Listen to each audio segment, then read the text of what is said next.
개선과장 이덕희입니다. 2024년도 사회제도 개선과에서 어떤 일들을 했는지 간략히 설명드리도록 하겠습니다. 사회제도 개선과에서는 이른바 사회부처, 복지부, 인사청, 해양부 등 사회부처가 소관하고 있는 제도와 관련해서 개선사항을 발굴하고 개선점을 만들어서 이제 위원회 의결을 거쳐서 공고하는 업무를 하고 있습니다. 올해 사회제도 개선과에서는 보시는 바와 같이 총 4개 분야 13개 과제에 대한 공고를 추진하였습니다. 구체적으로는 저출생 극복과 관련된 과제 2개, 공직사회 신뢰도 제고와 관련된 과제 2개, 그리고 불합리한 규제를 개선하는 과제가 5개 되겠습니다. 마지막으로 장애인 등 사회적 약자를 보호하는 과제 4가지를 추진한 바 있습니다. 총 13개 과제 중에서 분야별로 하나씩 상세히 설명드리도록 하겠습니다. 먼저 부부공무원 근무지 합류 지원을 위한 인사제도 개선입니다. 다들 아시는 바와 같이 저출생 상황이 심각한 상황에서 특히 맞벌이 부부의 무자녀 비중이 굉장히 높은 상황이 되겠습니다. 36.3%의 맞벌이가 무자녀인 상황입니다. 이에 저희는 출산율을 높이기 위해서는 부부 공무원의 출산과 육아를 실질적으로 지원할 수 있는 정책이 필요하다라는 생각에 이르렀고, 특히 그 중에서도 부부가 같은 지역에 함께 살면서 거주하는 것이 중요하다는 생각에 제도 개선 과제를 추진했습니다.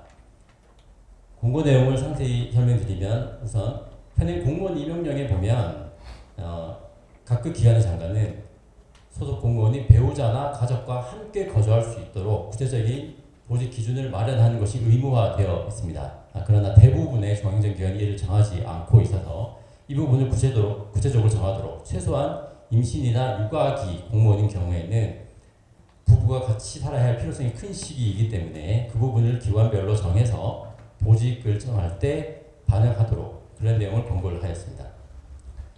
그리고 국방부의 경우에는 신분별로 적용 인사제도의 차이가 있었습니다.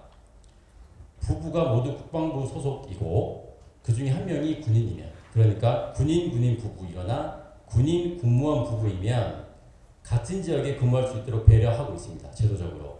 그런데 둘 다 군무원이면 그 규정이 적용이 되지 않아서 극단적으로는 다자녀인 군무원 부부는 같은 지역에서 살 수 없는데, 부부 중에 한 분이 군인이면 나이와 상관없이 같이 살 수 있고 무자녀여도 같이 살 수 있는, 같은 지역에 살 수 있는 그런 불합리한 상황이 계속되고 있었습니다. 그래서 군무원 부부도 군인 부부처럼 동일 지역에 근무할 수 있도록 규정을 개정해달라, 이런 내용도 저희가 공고에 포함했고, 세 번째는 아마 전출 제한 기간이라고 다들 아실 텐데요. 공무원으로 임용되는 사유에 따라서 전출 제한 기간이 다 다릅니다. 예컨대 5급으로 임용되신 분은 3년간 다른 기관으로 갈 수 없고, 경력 경직 채용으로 들어오신 분은 사유에 따라 다른데 4년 혹은 5년간 다른 기관으로 옮길 수가 없습니다.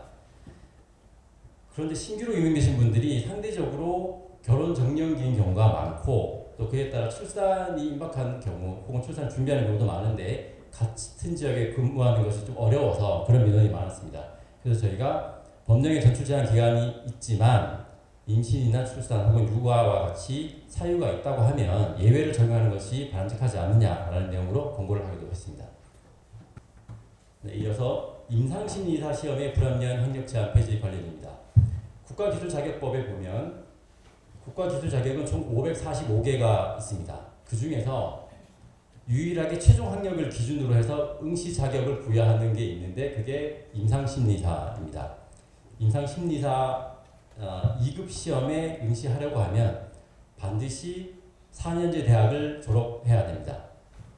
그러다 보니 좀 이상한 상황이 발생할 수 있는데, 4년제 대학인데 전공 제한이 없습니다. 그래서 심리학과 전혀 무관한, 예컨대 특정과를 거론할 수밖에 없는데, 예컨대 국문과를 졸업했다, 컴퓨터공학과를 4년제 대학을 졸업하신 분은 2년간의 실무 경력이 있으면 임상심리사 시험에 응시할 수 있습니다. 그런데 전문대학교에서 심리학을 전공하신 분은 절대 응시할 수 없습니다.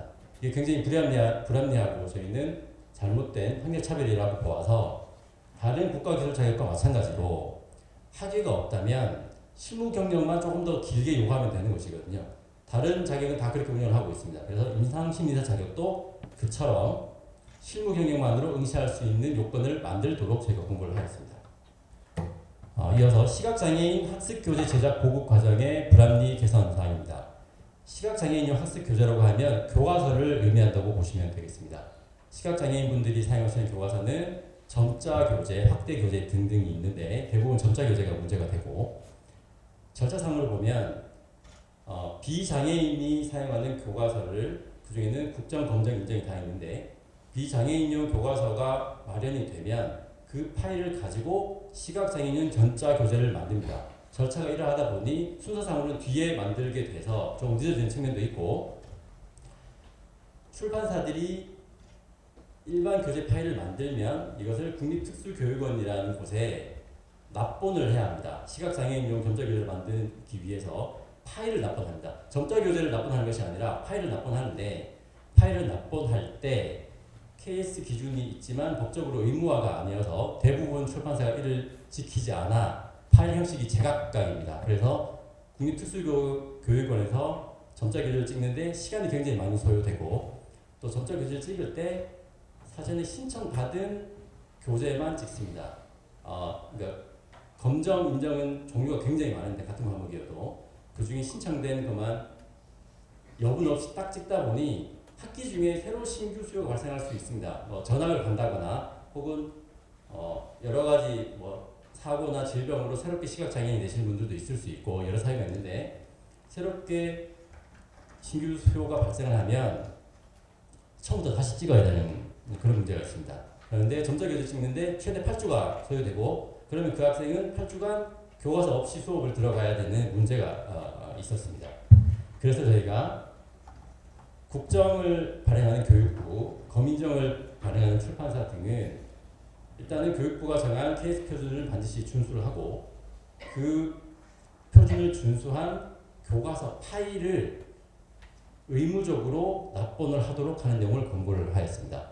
그리고 추가로 EBS 교재 같은 경우가 법적으로 교과용 도서에 해당하지 않습니다. 그래서 점자교재를 발행할 의무가 EBS에는 없는데, 다들 아시다시피 EBS는 공공기관이기 때문에 그 사회적 의무를 다한다는 측면에서 수능 과목 중심으로는 점자교재를 발행을 하고 있습니다.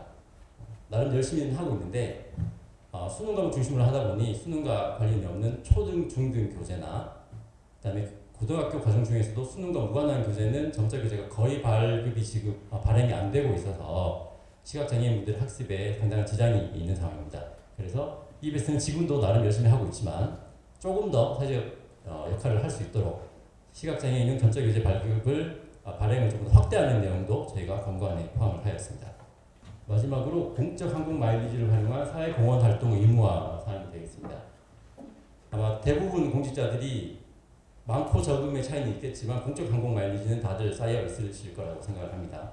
출장을 다녀오면 그 마일리지는 개인적으로 쓸 수 없고 공적으로 써야 되는데, 그 마일리지로 좌석을 승급하거나 보너스 항공권을 구입하기에는 또 양이 많지 않아서 시간이 지나면 유효기간 만료로 소멸되는 경우가 많고, 또 추가로는 유효기한이 다가오지 않아도 퇴직을 하게 되면 그게 사적으로 귀속이 됩니다. 현행 제도하에서는 그 부분을 저희가 컨트롤할 수 있는 게 전혀 없어서 실태 조사를 해봤더니 이 두 가지 사유로 소멸되거나 사적으로 귀속되는 마일리지가 지난 5년간 3억 1천만 마일리지에 해당하고, 만약 우리가 3억 1천만 마일리지가 있다고 하면 어떤 물건을 살 수 있을까 봤더니 모 항공사 마일리지 시합 기준으로 타월 세트 6만 2천 개를 구입할 수 있는 그 정도의 규모가 되겠습니다. 이 부분을 어떻게 해결할지 저희가 고민을 하다가 일부 기관에서 이런 소멸되는 항공 마일리지를 이용해서 사회공헌 활동을 하고 있다는 걸 저희가 알게 됐습니다. 그 기관에 저희 위원회도 사실은 포함이 되어 있는데, 공직자가 소멸 예정의 마일리지를 가지고 항공사 마일리지 샵에서 여러 가지 물건들이 있습니다. 구매할 수 있는 것들이. 그 물건을 구입해서 기관 대표 부서, 제로 치면 운영지원과가 되어 있습니다. 운영지원과에 전달을 하면 운영지원과가 그것들을 다 모아서 기관의 이름으로 복지시설에 기부를 하는 그런 좋은 활동을 하는 기관들이 아주 극소수 있었습니다. 저희 위원회를 포함해. 그래서 이 부분을 모든 공공기관을 확대하는, 의무화하는 방안으로 저희가 공고를 하면서 소멸되는 것뿐만 아니라 퇴직으로 인해서 퇴직자가 가지고 갈 것, 예정되어 있는 부분도 같이 활용하도록 이렇게 권고를 하였습니다. 지금 우리 위원회 인터넷에도 보시면 관련 공지사항이 지금 올라와 있습니다.